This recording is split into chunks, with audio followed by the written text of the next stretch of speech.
Les bendiga a todos. Aquí el pastor Héctor Quiñones en Conexión Espiritual, mirando la lectura de hoy titulada Fariseos y Parábolas en el libro de Mateo, capítulo 12 y capítulo 13. Antes de comenzar, hermanos, les doy un prefacio, una anticipación para que sepan que vamos a darnos cuenta de que algunos de estos capítulos que vamos a estar mirando en el libro de Mateos, Marcos, Lucas y Juan van a ser un poco largos, un poco complejos. En el caso de, vamos a ver la razón por la cual es porque tiene varias parábolas.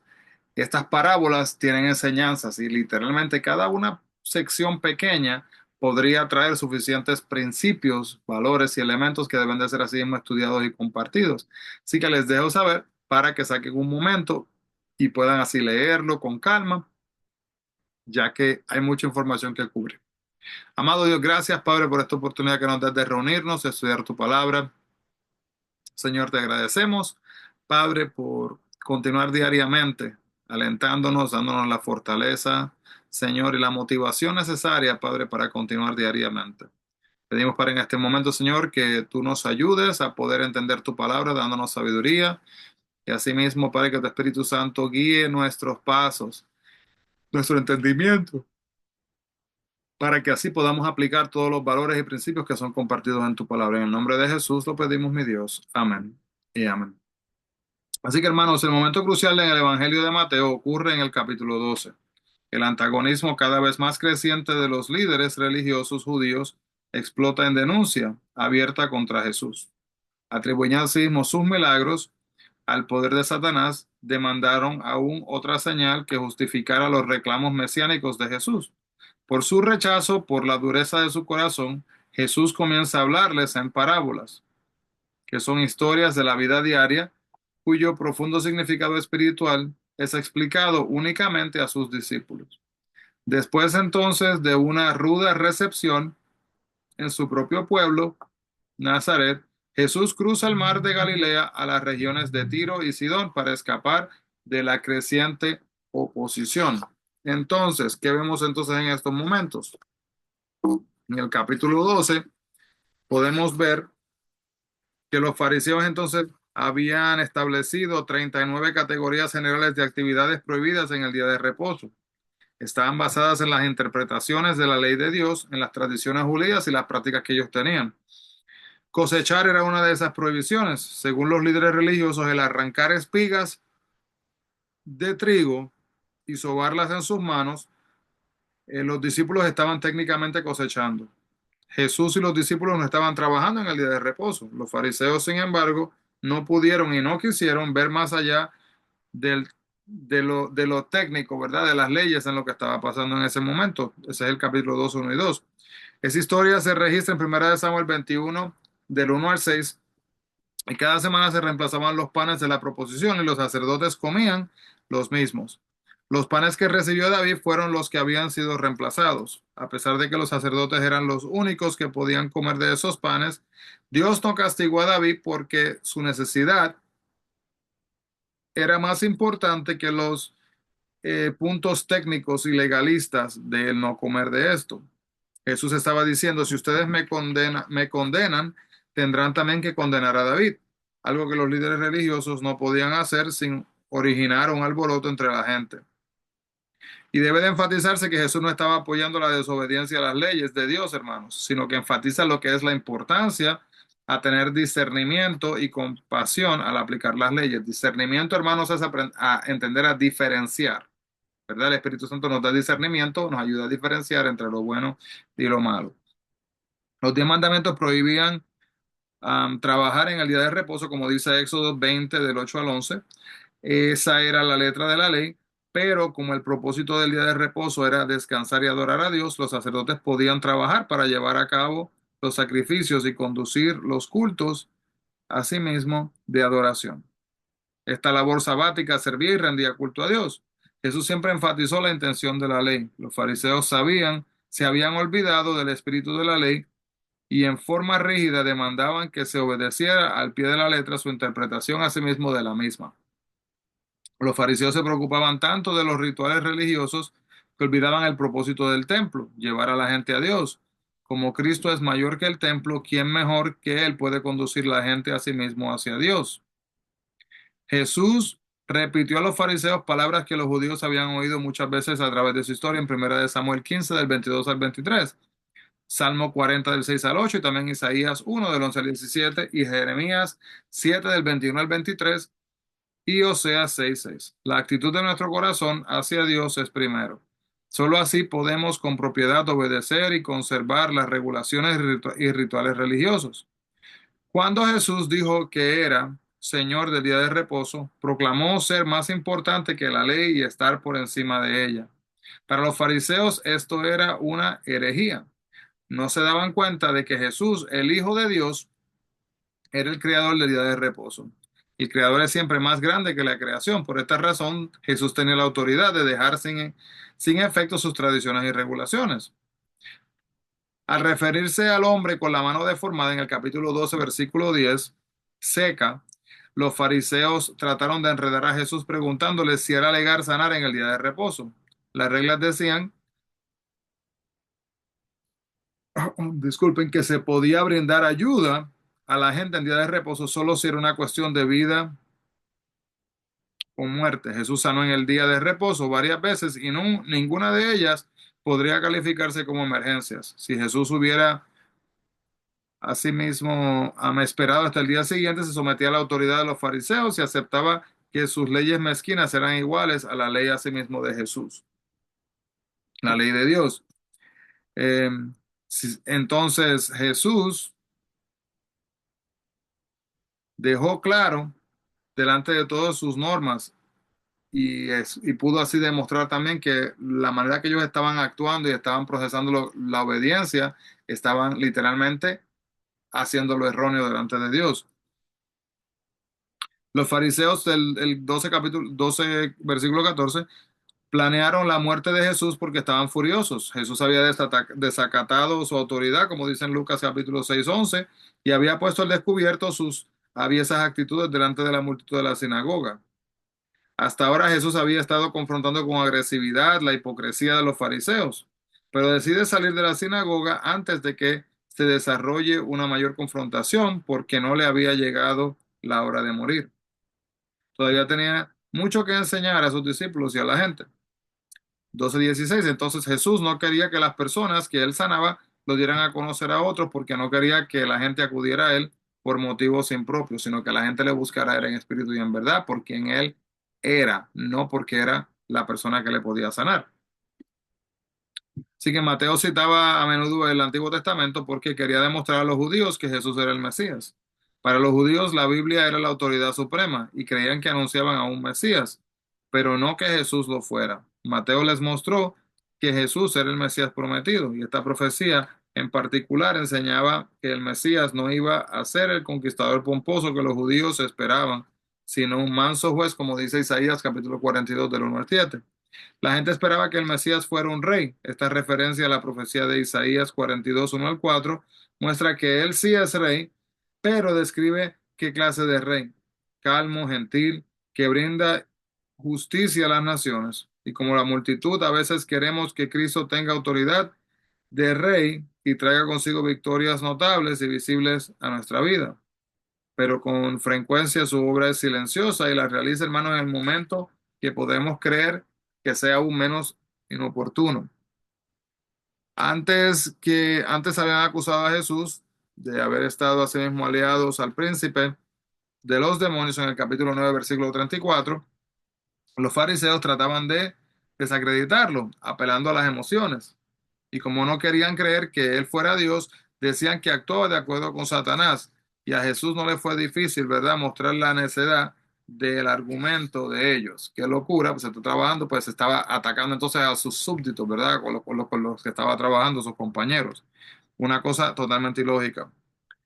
Como hombre, Jesús se había despojado de su capacidad sobrenatural de saberlo todo, pero mostró un conocimiento profundo de la naturaleza humana. Su discernimiento impidió que lo enredaran en sus palabras. El Cristo resucitado conoce todos nuestros pensamientos y esto puede ser un consuelo porque Él sabe bien lo que queremos decir cuando le hablamos y nos puede ofrecer ayuda. Por otro lado, no podemos ocultar de Él también si hacemos las cosas con motivos egoístas porque Él lo va a saber.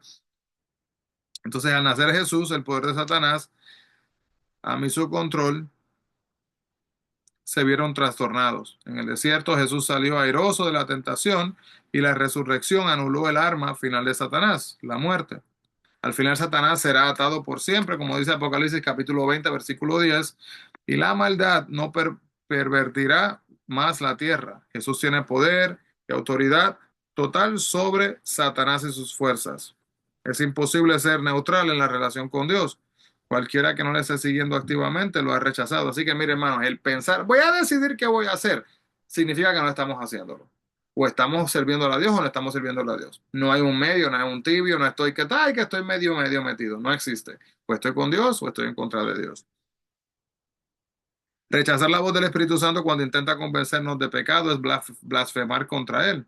Como una persona solo puede salvarse por medio del Espíritu Santo y su obra, cuando uno no quiere arrepentirse ni reconocer su pecado, está rechazando el perdón que le brinda Dios. Y algunas veces los creyentes temen haber cometido accidentalmente este pecado imperdonable, pero solo los que han dado la espalda a Dios y no quieren creer necesitan preocuparse porque han tomado la decisión específica de rechazar, ¿verdad? Y de decir con sus acciones que Dios no es real, ¿verdad? Jesús nos recuerda que lo que decimos revela lo que hay en nuestro corazón. Y buena pregunta para nosotros, ¿qué tipo de palabras salen de nuestras bocas? Estas son una indicación de lo que está, de lo que nuestro corazón está albergando. Uno no puede solucionar el problema del corazón cambiando de este vocabulario. Tiene que permitirle al Espíritu Santo que lo llene con actitudes y motivos nuevos por dentro. Y ese vocabulario luego va a salir de igual manera porque estamos llenos de Dios. Los fariseos pedían otro milagro, pero no estaban buscando con sinceridad conocer a Jesús. Jesús sabía que habían visto milagros suficientes para convencerles de que él era Mesías. Muchas personas han dicho, si yo viera un milagro, creería en Dios. Pero lo que dijo Jesús a los fariseos se aplica también a nosotros. Tenemos evidencias más que suficientes, ¿verdad? La muerte de Jesús y tantas evidencias de que Jesús fue real, de que resucitó y de que los eventos que son aquí contados, hermanos, fueron reales. El capítulo 12 del 39 al 41, Jonás fue un profeta que fue enviado a la ciudad asiria de Nínive. Y debido a que los asirios eran una nación cruel y belicosa, Jonás trató de huir de su cometido y terminó alojado de 3 días en el vientre de un pez gigante.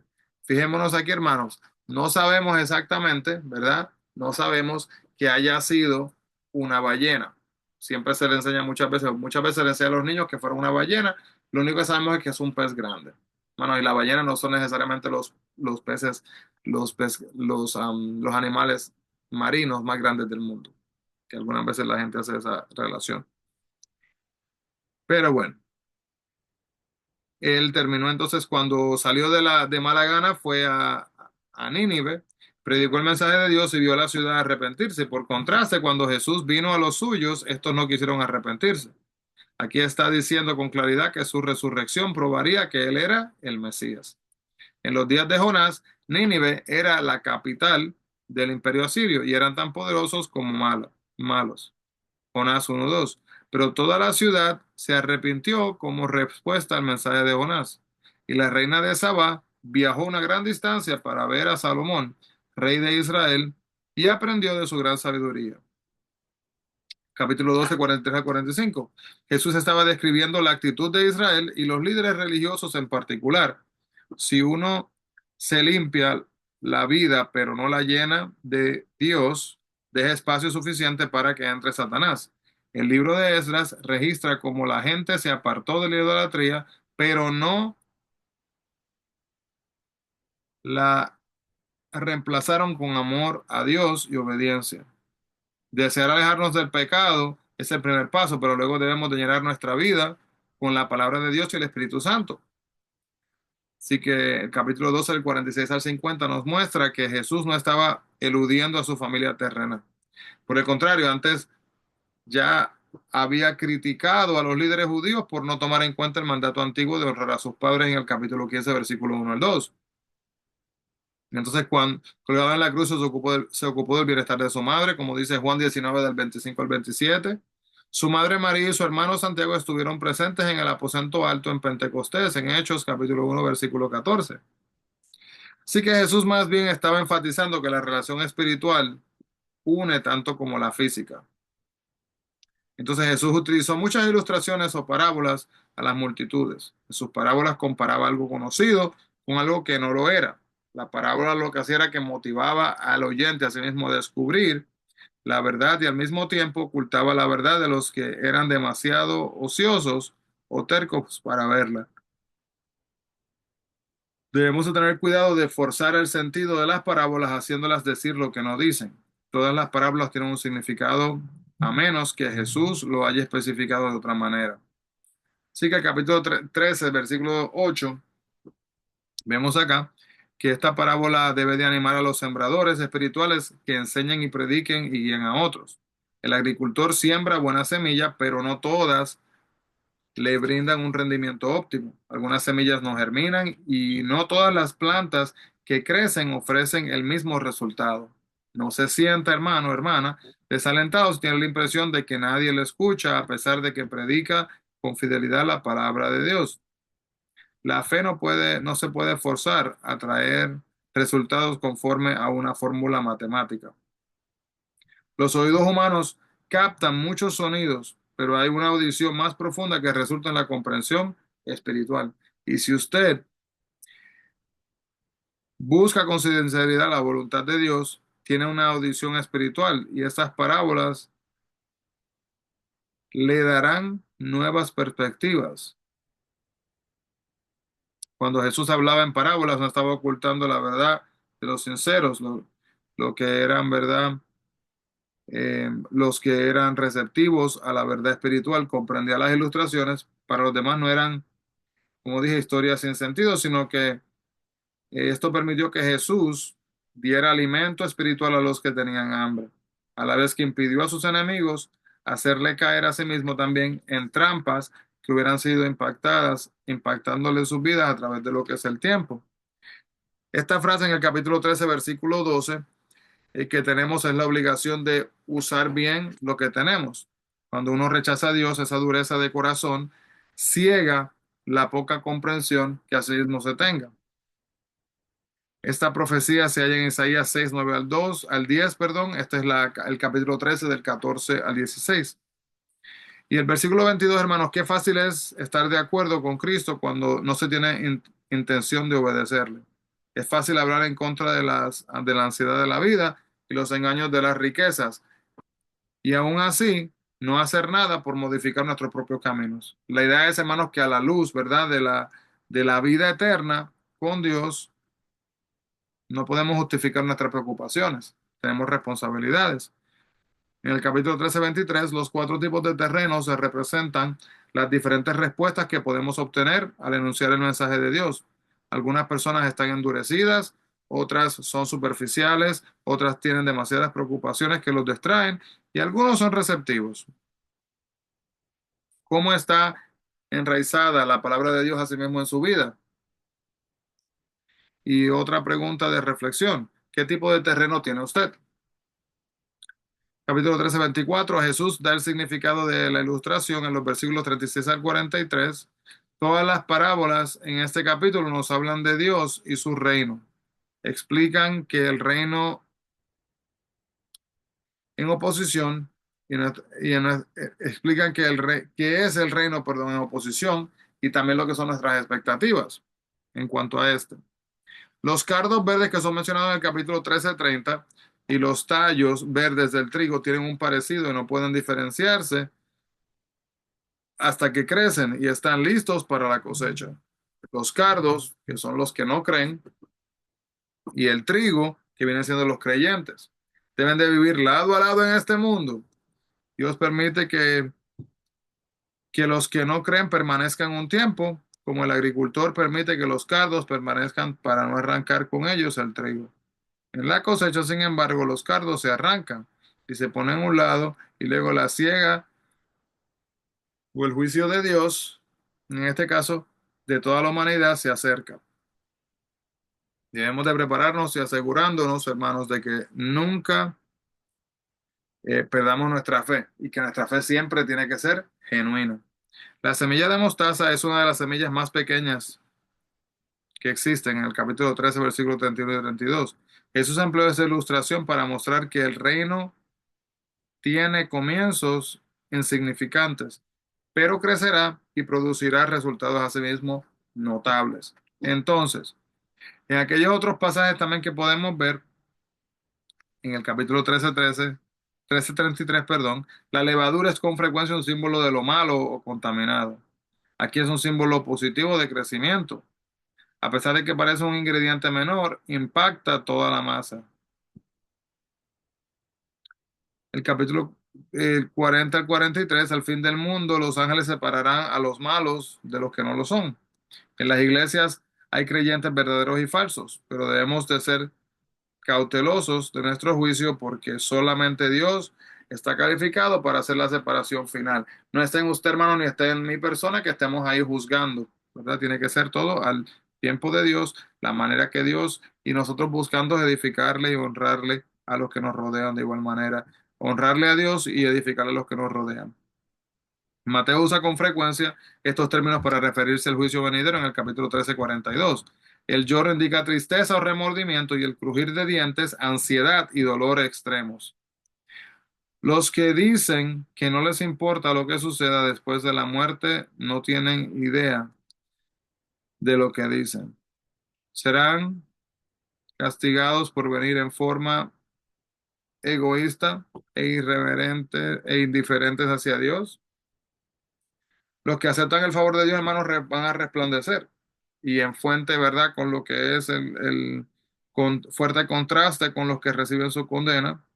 Una ilustración familiar que podemos ver donde se ve esto es el libro de Daniel, capítulo 12, versículo 3. El reino de los cielos es más valioso que cualquier cosa que podamos tener, de modo que una persona debe de estar dispuesta a dar todo lo que tiene a sí mismo para obtenerlo. El hombre que descubrió el tesoro en el campo tropezó con él por accidente, pero notó su valor. El mercader buscaba diligentemente la parte elegida. Cuando la halló, vendió todo lo que tenía para comprarla.